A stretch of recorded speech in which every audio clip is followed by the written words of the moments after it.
चलिए शुरू करते हैं आज की कहानी पापा की परी।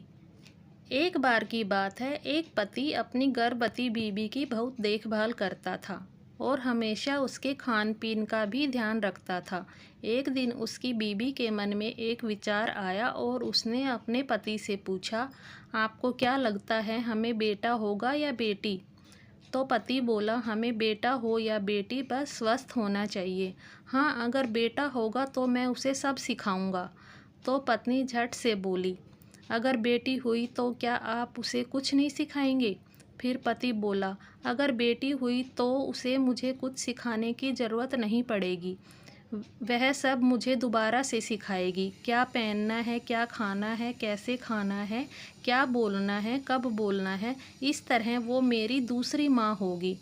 मैं उसके लिए कुछ खास करूँ या ना करूँ, वह फिर भी मुझे समझेगी। वह कितनी भी बड़ी हो जाए फिर भी मेरी बेबी डॉल रहेगी और मैं उसके लिए उसका हीरो रहूँगा। वह मेरे लिए सारे संसार से लड़ेगी। अगर कोई मुझे दुख देगा तो वह उसे कभी माफ़ नहीं करेगी। फिर पत्नी बोली, आपके कहने का मतलब है कि जो आपकी बेटी करेगी वह आपका बेटा नहीं कर पाएगा? पति बोला, नहीं नहीं, मेरा बेटा भी यह सब कर पाएगा, पर वह ये सब सीखेगा। लेकिन बेटी इन सब गुणों के साथ पैदा होगी। फिर पत्नी बोली, पर वह हमें छोड़कर चली जाएगी शादी करके। यह सुनकर पति की आंखों में आंसू आ गए और बोले, हाँ, फिर भी हम उसके दिल में ही रहेंगे।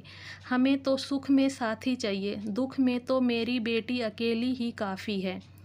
बेटियां तो पापा की परी होती हैं, जो सदा बिना शर्त के प्यार और देखभाल के लिए जन्म लेती हैं। दोस्तों, आपको मेरी कहानी कैसी लगी कमेंट में बताना। मेरे चैनल को लाइक करें, शेयर करें, सब्सक्राइब करें। Thank you.